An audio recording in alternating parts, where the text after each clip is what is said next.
The Premature Burial by Edgar Allan Poe. There are certain themes of which the interest is all-absorbing, but which are too entirely horrible for the purposes of legitimate fiction. These the mere romanticist must eschew if he do not wish to offend or to disgust. They are with propriety handled only when the severity and majesty of truth sanctify and sustain them. We thrill, for example, with the most intense of pleasurable pain over the accounts of the passage of the Beresina, of the earthquake at Lisbon, of the plague at London, of the massacre of St. Bartholomew, or of the stifling of the 123 prisoners in the black hole at Calcutta. But in these accounts, it is the fact, it is the reality, it is the history which excites. As inventions, we should regard them with simple abhorrence. I have mentioned some few of the more prominent and august calamities on record, but in these it is the extent, not less than the character of the calamity, which so vividly impresses the fancy. I need not remind the reader that from the long and weird catalogue of human miseries, I might have selected many individual instances more replete with essential suffering than any of these vast generalities of disaster. The true wretchedness, indeed, the ultimate woe, is particular, not diffuse. That the ghastly extremes of agony are endured by man the unit, and never by man the mass. For this let us thank a merciful God. To be buried while alive is, beyond question, the most terrific of these extremes which has ever fallen to the lot of mere mortality. That it has frequently, very frequently, so fallen will scarcely be denied by those who think. The boundaries which divide life from death are at best shadowy and vague. Who shall say where the one ends and where the other begins?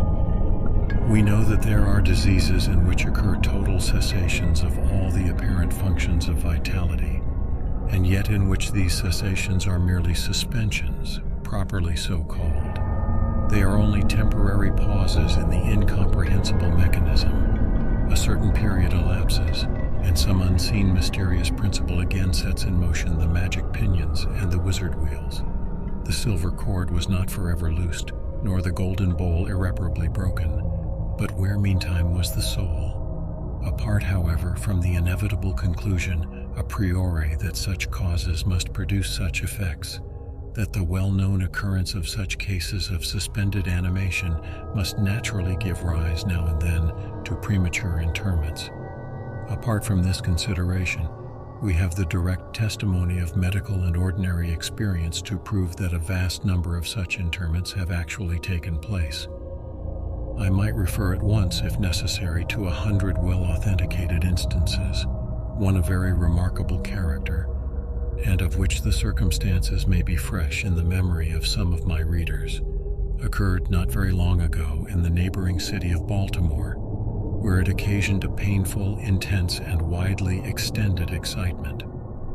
The wife of one of the most respectable citizens, a lawyer of eminence and a member of Congress, was seized with a sudden and unaccountable illness, which completely baffled the skill of her physicians.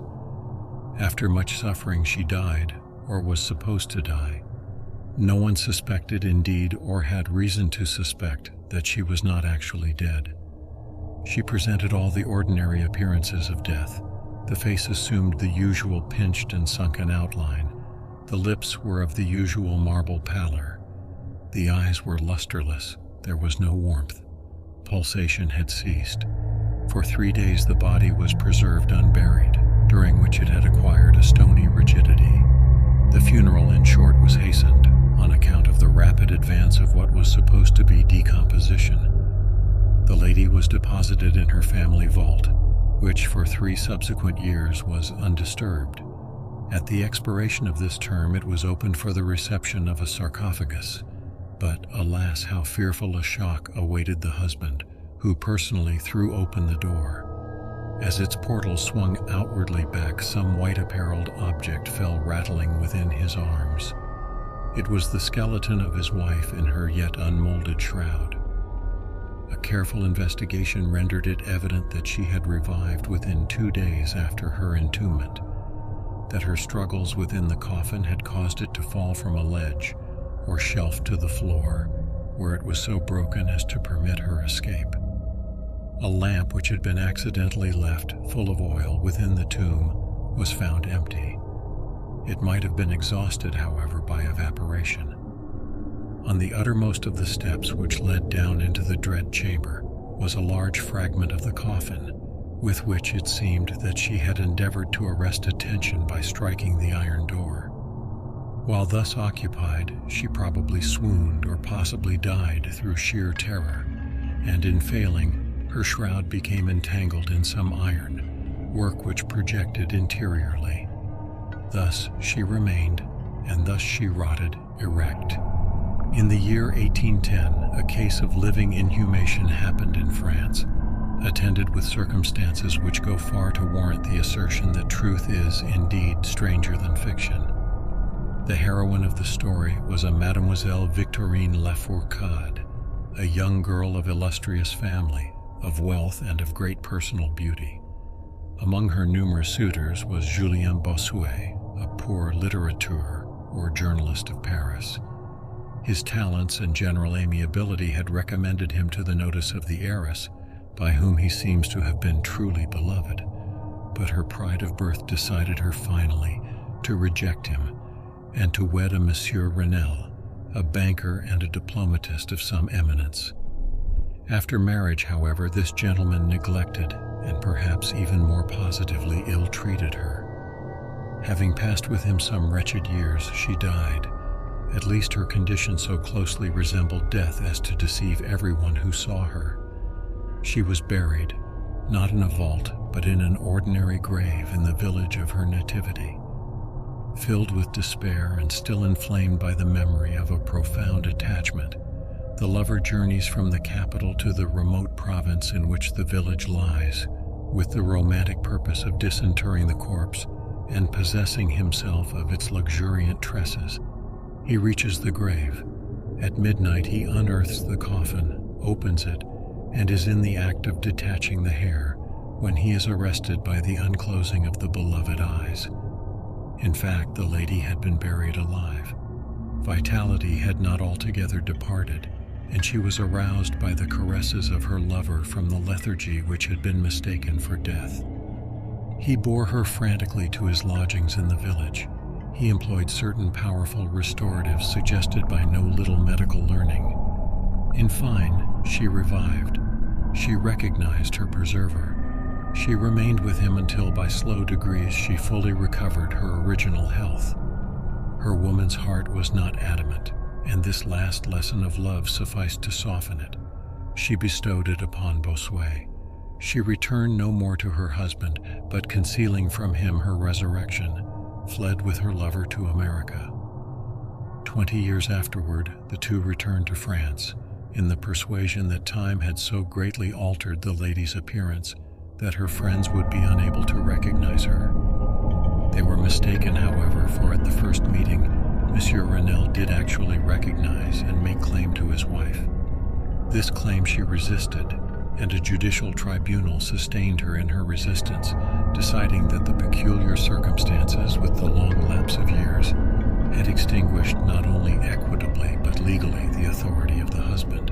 The Chirurgical Journal of Leipzig, a periodical of high authority and merit, which some American bookseller would do well to translate and republish, records in a late number a very distressing event of the character in question. An officer of artillery, a man of gigantic stature and of robust health, being thrown from an unmanageable horse, received a very severe contusion upon the head, which rendered him insensible at once. The skull was slightly fractured, but no immediate danger was apprehended. Trepanning was accomplished successfully. He was bled, and many other of the ordinary means of relief were adopted. Gradually, however, he fell into a more and more hopeless state of stupor, and finally it was thought that he died. The weather was warm, and he was buried with indecent haste in one of the public cemeteries. His funeral took place on Thursday. On the Sunday following, the grounds of the cemetery were, as usual, much thronged with visitors, and about noon an intense excitement was created by the declaration of a peasant that, while sitting upon the grave of the officer, he had distinctly felt a commotion of the earth, as if occasioned by someone struggling beneath. At first, little attention was paid to the man's asseveration, but his evident terror and the dogged obstinacy with which he persisted in his story had at length their natural effect upon the crowd. Spades were hurriedly procured, and the grave, which was shamefully shallow, was in a few minutes so far thrown open that the head of its occupant appeared. He was then seemingly dead, but he sat nearly erect within his coffin, the lid of which, in his furious struggles, he had partially uplifted. He was forthwith conveyed to the nearest hospital, and there pronounced to be still living, although in an asphytic condition. After some hours he revived, recognized individuals of his acquaintance, and in broken sentences spoke of his agonies in the grave. From what he related, it was clear that he must have been conscious of life for more than an hour while inhumed before lapsing into insensibility. The grave was carelessly and loosely filled with an exceedingly porous soil, and thus some air was necessarily admitted. He heard the footsteps of the crowd overhead and endeavored to make himself heard in turn. It was the tumult within the grounds of the cemetery, he said, which appeared to awaken him from a deep sleep. But no sooner was he awake than he became fully aware of the awful horrors of his position. This patient, it is recorded, was doing well and seemed to be in a fair way of ultimate recovery, but fell a victim to the quackeries of medical experiment. The galvanic battery was applied, and he suddenly expired in one of those ecstatic paroxysms which occasionally it superinduces.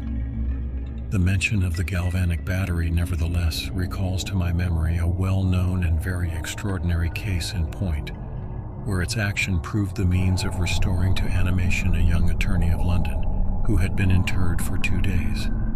This occurred in 1831, and created at the time a very profound sensation wherever it was made the subject of converse.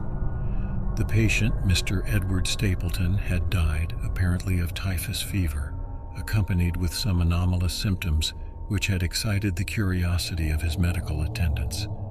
Upon his seeming decease, his friends were requested to sanction a post-mortem examination, but declined to permit it. As often happens when such refusals are made, the practitioners resolved to disinter the body and dissect it at leisure, in private. Arrangements were easily effected with some of the numerous corps of body snatchers with which London abounds, and upon the 3rd night after the funeral, the supposed corpse was unearthed from a grave 8 feet deep and deposited in the opening chamber of one of the private hospitals. An incision of some extent had been actually made in the abdomen, when the fresh and undecayed appearance of the subject suggested an application of the battery. One experiment succeeded another, and the customary effects supervened with nothing to characterize them in any respect, except upon 1 or 2 occasions, a more than ordinary degree of lifelikeliness in the convulsive action. It grew late. The day was about to dawn, and it was thought expedient at length to proceed at once to the dissection. A student, however, was especially desirous of testing a theory of his own, and insisted upon applying the battery to one of the pectoral muscles. A rough gash was made, and a wire hastily brought in contact, when the patient, with a hurried but quite unconvulsive movement, arose from the table, stepped into the middle of the floor, gazed about him uneasily for a few seconds, and then spoke. What he said was unintelligible, but words were uttered. The syllabification was distinct. Having spoken, he fell heavily to the floor.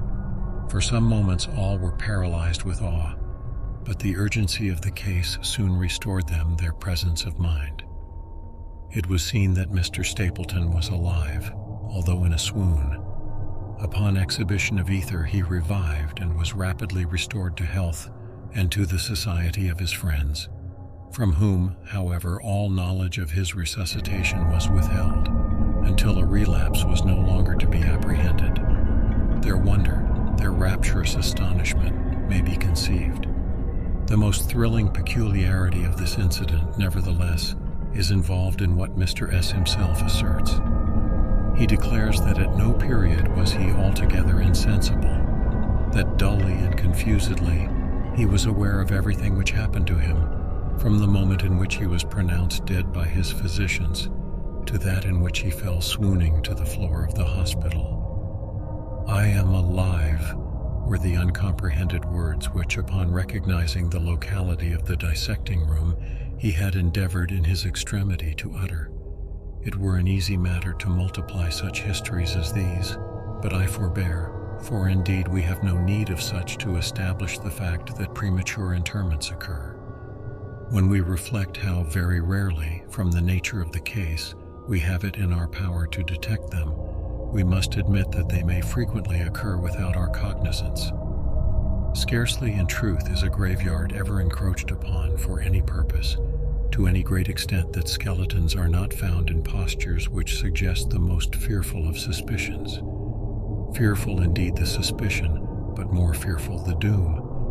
It may be asserted without hesitation that no event is so terribly well adapted to inspire the supremeness of bodily and of mental distress as is burial before death. The unendurable oppression of the lungs, the stifling fumes from the damp earth, the clinging to the death garments, the rigid embrace of the narrow house, the blackness of the absolute night, the silence like a sea that overwhelms, the unseen but palpable presence of the conqueror worm.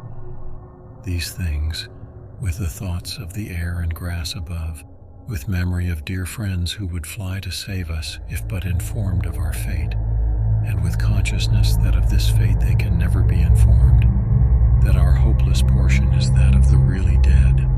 These considerations, I say, carry into the heart, which still palpitates, a degree of appalling and intolerable horror from which the most daring imagination must recoil. We know of nothing so agonizing upon earth. We can dream of nothing half so hideous in the realms of the nethermost hell. And thus all narratives upon this topic have an interest profound, an interest nevertheless which, through the sacred awe of the topic itself, very properly and very peculiarly depends upon our conviction of the truth of the matter narrated. What I have now to tell is of my own actual knowledge, of my own positive and personal experience. For several years I had been subject to attacks of the singular disorder which physicians have agreed to term catalepsy, in default of a more definitive title. Although both the immediate and the predisposing causes, and even the actual diagnosis of this disease, are still mysterious, its obvious and apparent character is sufficiently well understood. Its variations seem to be chiefly of degree. Sometimes the patient lies for a day only, or even for a shorter period, in a species of exaggerated lethargy. He is senseless and externally motionless, but the pulsation of the heart is still faintly perceptible. Some traces of warmth remain, a slight color lingers within the center of the cheek, and upon application of a mirror to the lips, we can detect a torpid, unequal, and vacillating action of the lungs. Then again, the duration of the trance is for weeks, even for months, while the closest scrutiny and the most rigorous medical tests fail to establish any material distinction between the state of the sufferer and what we conceive of absolute death. Very usually he is saved from premature interment solely by the knowledge of his friends that he has been previously subject to catalepsy, by the consequent suspicion excited, and above all by the non-appearance of decay. The advances of the malady are luckily gradual. The first manifestations, although marked, are unequivocal. The fits grow successively more and more distinctive, and endure each for a longer term than the preceding. In this lies the principal security from inhumation. The unfortunate whose first attack should be of the extreme character which is occasionally seen would almost inevitably be consigned alive to the tomb. My own case differed in no important particular from those mentioned in medical books. Sometimes, without any apparent cause, I sank little by little into a condition of hemi-syncope or half-swoon, and in this condition, without pain, without ability to stir, or strictly speaking, to think, but with a dull, lethargic consciousness of life and of the presence of those who surrounded my bed. I remained until the crisis of the disease restored me suddenly to perfect sensation. At other times I was quickly and impetuously smitten. I grew sick and numb and chilly and dizzy, and so fell prostrate at once. Then for weeks all was void and black and silent, and nothing became the universe. Total annihilation could be no more. From these latter attacks I awoke, however, with a gradation slow in proportion to the suddenness of the seizure. Just as the day dawns to the friendless and houseless beggar who roams the streets throughout the long, desolate winter night, just so tardily, just so wearily, just so cheerily came back the light of the soul to me. Apart from the tendency to trance, however, my general health appeared to be good, nor could I perceive that it was at all affected by the one prevalent malady, unless indeed an idiosyncrasy in my ordinary sleep may be looked upon as superinduced.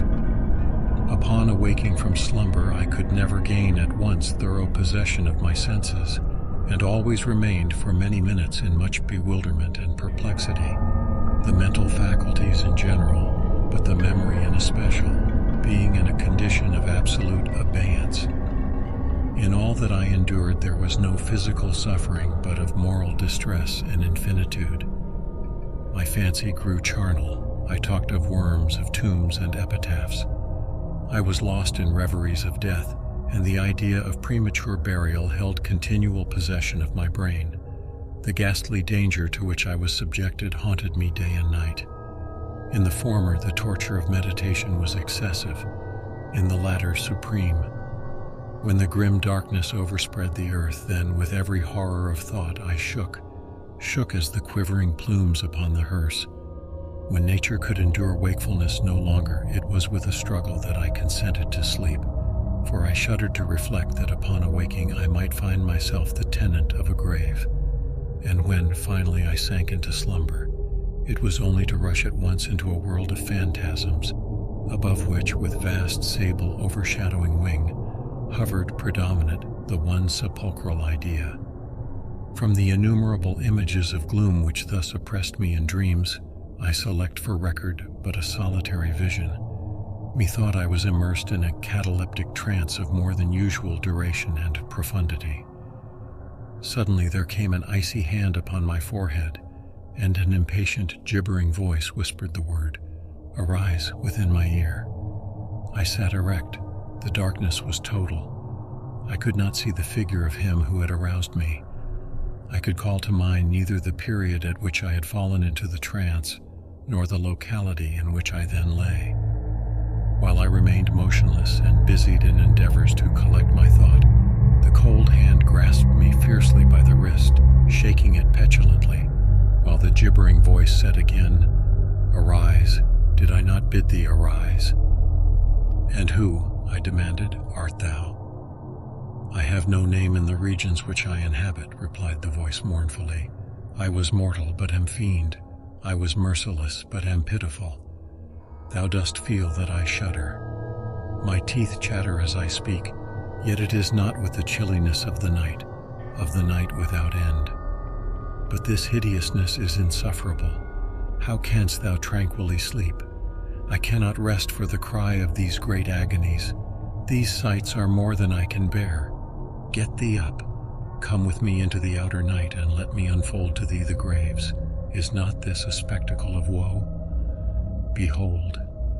I looked, and the unseen figure, which still grasped me by the wrist, had caused to be thrown open the graves of all mankind, and from each issued the faint phosphoric radiance of decay, so that I could see into the innermost recesses, and there view the shrouded bodies in their sad and solemn slumbers with the worm.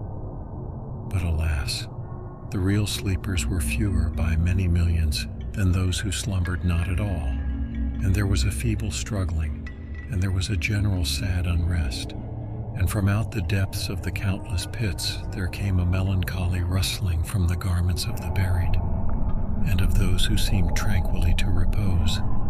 I saw that a vast number had changed, in a greater or less degree, the rigid and uneasy position in which they had originally been entombed. and the voice again said to me as I gazed, "Is it not, oh, is it not a pitiful sight?" But before I could find words to reply, the figure had ceased to grasp my wrist, the phosphoric lights expired, and the graves were closed with a sudden violence, while from out them arose a tumult of despairing cries, saying again, "Is it not, oh God, is it not a very pitiful sight?" Fantasies such as these, presenting themselves at night, extended their terrific influence far into my waking hours. My nerves became thoroughly unstrung, and I fell a prey to perpetual horror. I hesitated to ride or to walk or to indulge in any exercise that would carry me from home. In fact, I no longer dared trust myself out of the immediate presence of those who were aware of my proneness to catalepsy, lest falling into one of my usual fits, I should be buried before my real condition could be ascertained. I doubted the care, the fidelity of my dearest friends.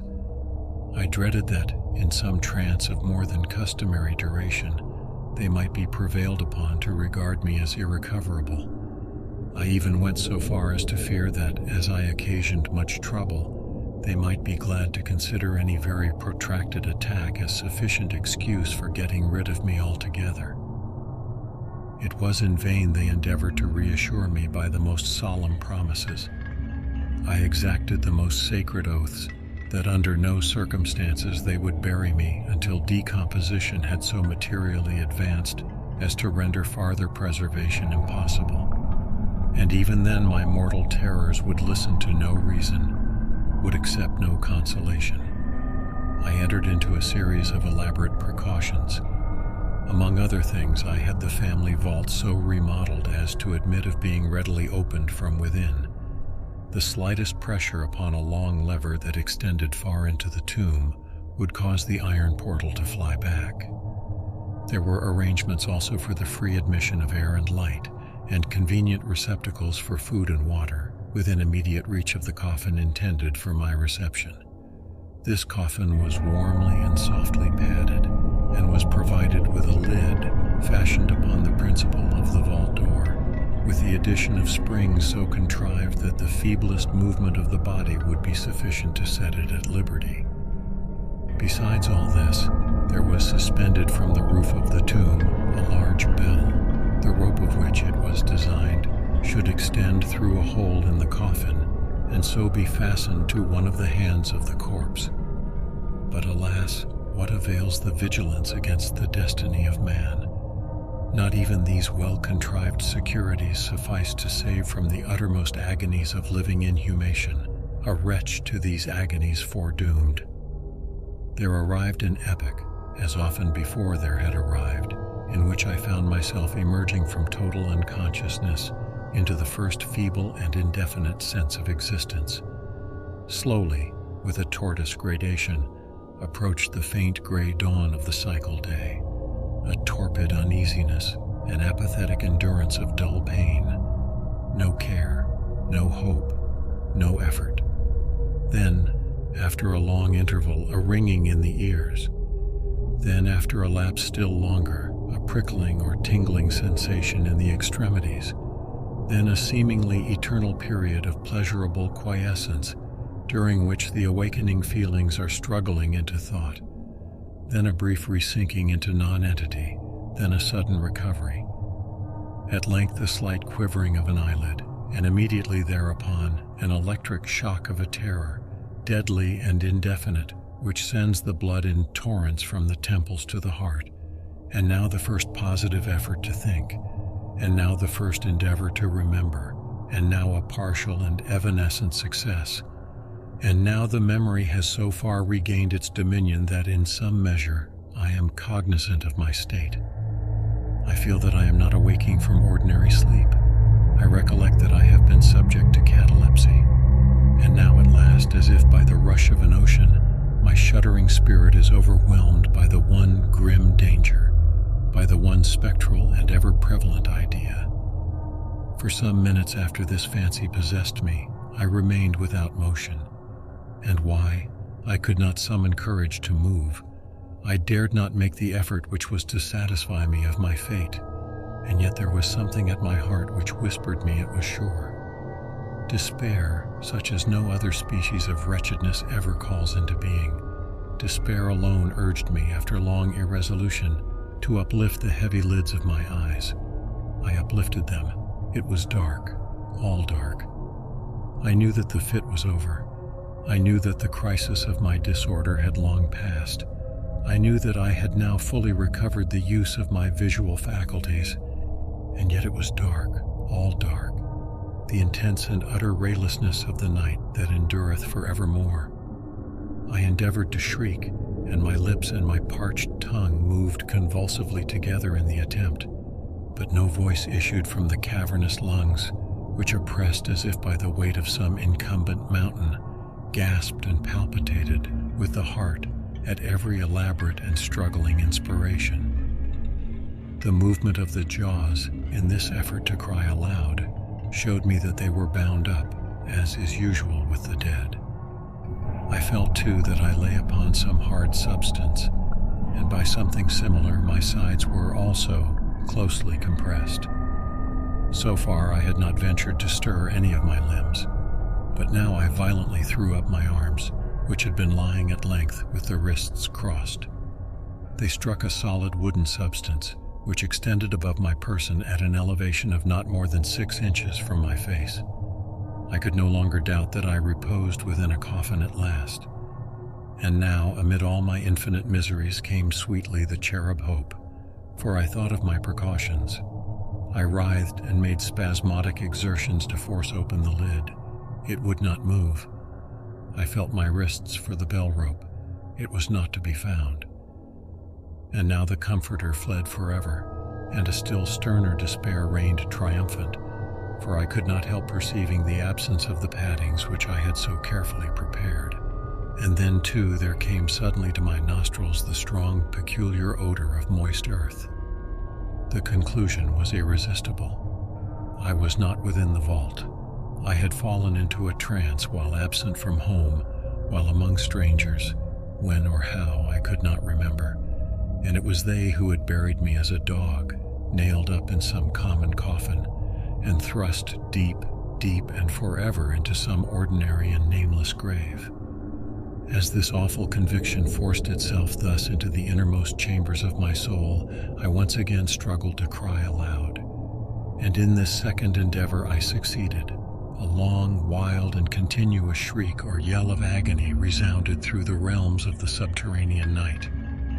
"Hello, hello there," said a gruff voice in reply. "What the devil's the matter now?" said a second. "Get out of that," said a third. "What do you mean by yowling in that air kind of style, like a cattymount?" said a fourth.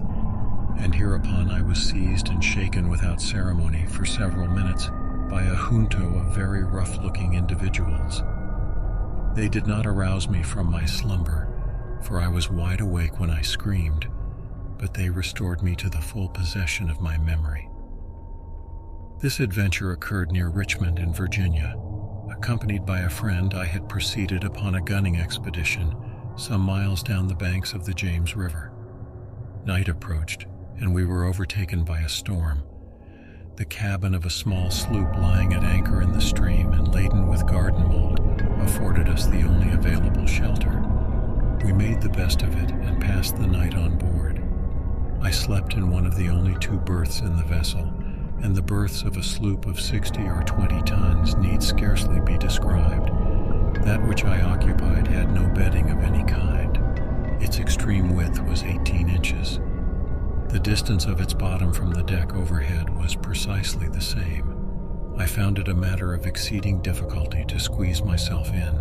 Nevertheless, I slept soundly, and the whole of my vision, for it was no dream and no nightmare, arose naturally from the circumstances of my position, from my ordinary bias of thought, and from the difficulty to which I have alluded of collecting my senses, and especially of regaining my memory for a long time after awaking from slumber.